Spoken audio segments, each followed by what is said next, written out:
Hello again everyone, welcome back to Story Time. Today I'm going to read chapter 11 from Alice in Wonderland.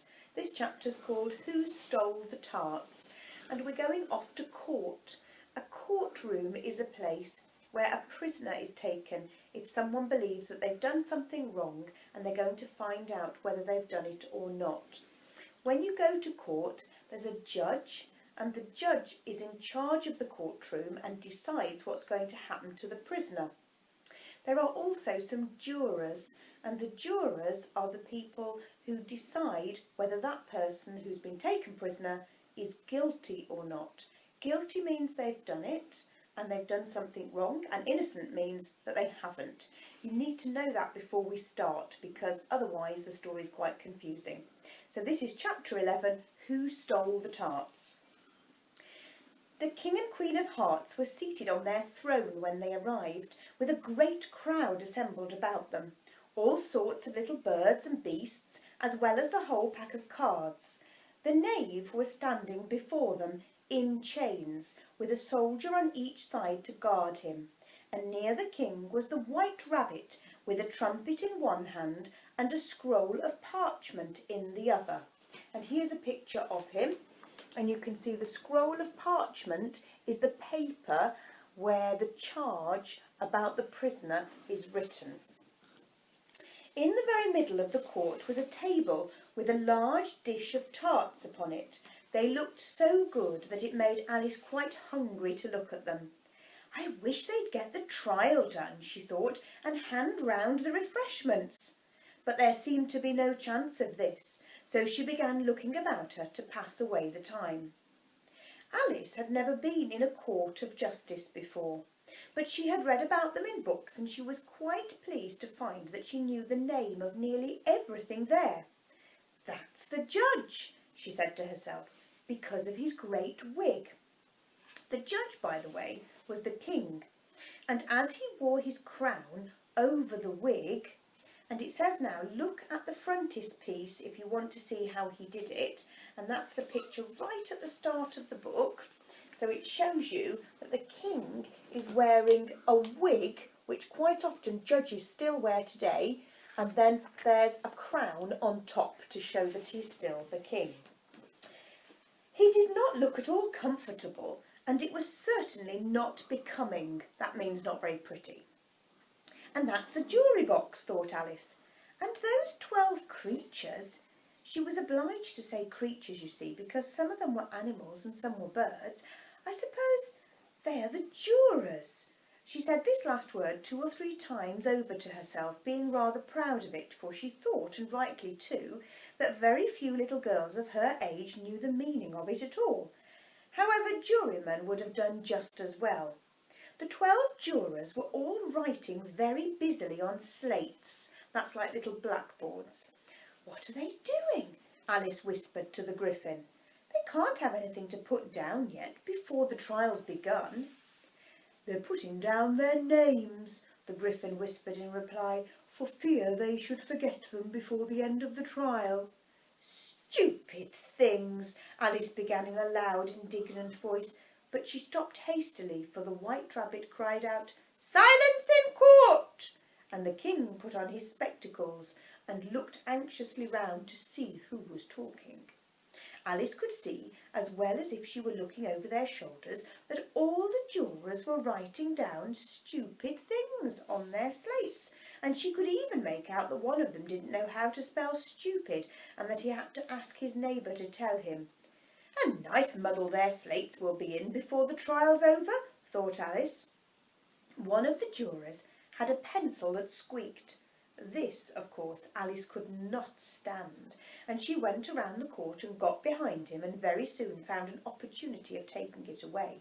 She did it so quickly that the poor little juror, it was Bill the lizard, do you remember from the greenhouse, could not make out at all what had become of it. So after hunting all about for it, he was obliged to write with one finger for the rest of the day, and this was of very little use, as it had no mark left on the slate. Herald, read the accusation, said the king. That means what the prisoner is accused of doing wrong. On this the White Rabbit blew 3 blasts on the trumpet and then unrolled the parchment scroll and read as follows. The Queen of Hearts, she made some tarts all on a summer day. The Knave of Hearts, he stole those tarts and took them quite away. Consider your verdict, the king said to the jury. Not yet, not yet, the rabbit hastily interrupted. There's a great deal to come before that. Call the first witness, said the king, and the White Rabbit blew 3 blasts on the trumpet and called out, First witness! The first witness was the Hatter. He came in with a teacup in one hand and a piece of bread and butter in the other. I beg your pardon, your majesty, he began, for bringing these in, but I hadn't quite finished my tea when I sent for. You ought to have finished, said the king. When did you begin? The Hatter looked at the March Hare, who had followed him into the court, arm in arm with the Dormouse. 14th of March, I think it was, he said. 15th, said the March Hare. 16th, added the Dormouse. Write that down, the king said to the jury, and the jury eagerly wrote down all 3 dates on their slates, and then added them up and reduced the answer to shillings and pence. Take off your hat, the king said to the Hatter.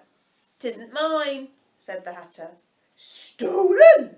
The king exclaimed, turning to the jury, who instantly made a memorandum of the fact. I keep them to sell, the Hatter added as an explanation. I've none of my own, I'm a Hatter. Here the Queen put on her spectacles and began staring hard at the Hatter, who turned pale and fidgeted. Give your evidence, said the king, and don't be nervous or I'll have you executed on the spot. This did not seem to encourage the witness at all. He kept shifting from one foot to the other, looking uneasily at the Queen, and in his confusion he bit a large piece out of his teacup instead of the bread and butter. Just at this moment Alice felt a very curious sensation, which puzzled her a good deal until she made out what it was. She was beginning to grow larger again, and she thought at first she would get up and leave the court, but on second thought she decided to remain where she was as long as there was room for her. I wish you wouldn't squeeze, though, said the Dormouse, who was sitting next to her. I can hardly breathe. I can't help it, said Alice very meekly. I'm growing. You've no right to grow here, said the Dormouse. Don't talk nonsense, said Alice more boldly. You know you're growing too.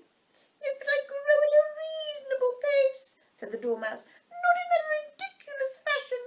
And he got up very sulkily and crossed over to the other side of the court. All this time the Queen had never left off staring at the Hatter, and just as the Dormouse crossed the court she said to one of the officers of the court, Bring me the list of the singers in the last concert, on which the wretched Hatter trembled so that he shook both his shoes off. Give your evidence, the king repeated angrily, or I'll have you executed whether you're nervous or not. I'm a poor man, your majesty, the Hatter began in a trembling voice, and I hadn't begun my tea not above a week or so, and with that bread and butter getting so thin and the twinkling of the tea— The twinkling of the what? The king said.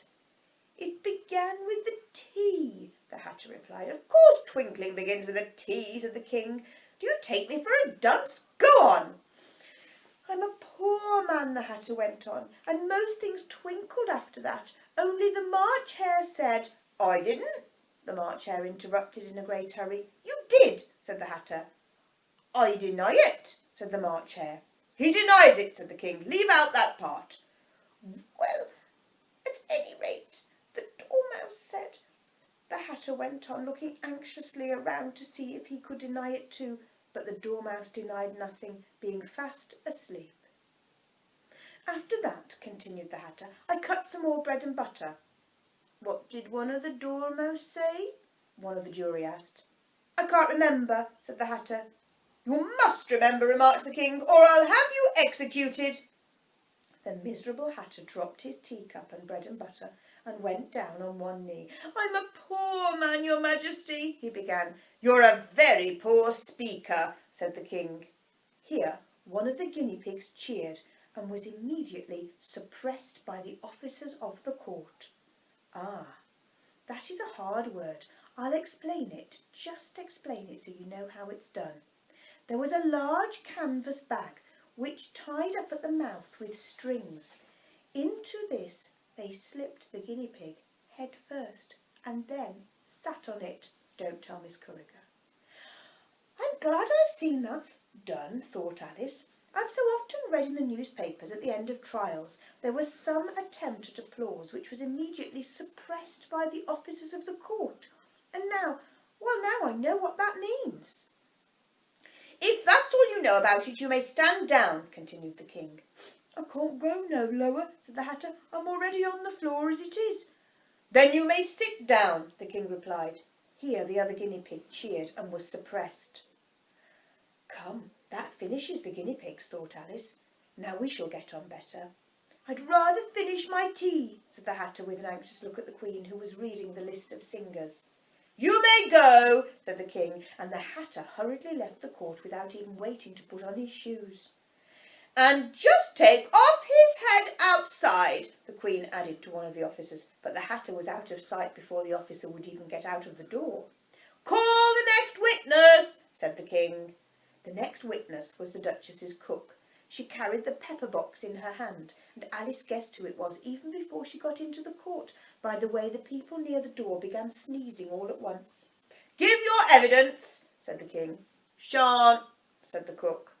The king looked anxiously at the White Rabbit, who said in a low voice, Your Majesty must cross-examine this witness. Well, if I must, I must, the king said with a melancholy air, and after folding his arms and frowning at the cook till his eyes were nearly out of sight, he said in a deep voice, What are the tarts made of?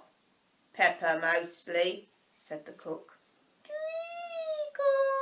said a sleepy voice behind her. Collar that dormouse, the Queen shrieked out. Behead that dormouse, turn that dormouse out of court, suppress him, pinch him, off with his whiskers. For some minutes the whole court was in confusion, getting the dormouse turned out, and by the time they had settled down again the cook had disappeared. Never mind, said the king with an air of great relief. Call the next witness. And he added in an undertone to the Queen, Really, my dear, you must cross-examine the next witness. It quite makes my forehead ache. Alice watched the White Rabbit as she fumbled over the list, feeling very curious to see what the next witness would be like. For they haven't got much evidence yet, she said to herself. Imagine her surprise when the White Rabbit read out at the top of his shrill little voice the name Alice! And that's the end of chapter 11. And next time, chapter 12 is Alice's Evidence. And that's the last chapter of Alice in Wonderland. Hope you enjoyed it today. See you next time. Bye-bye for now.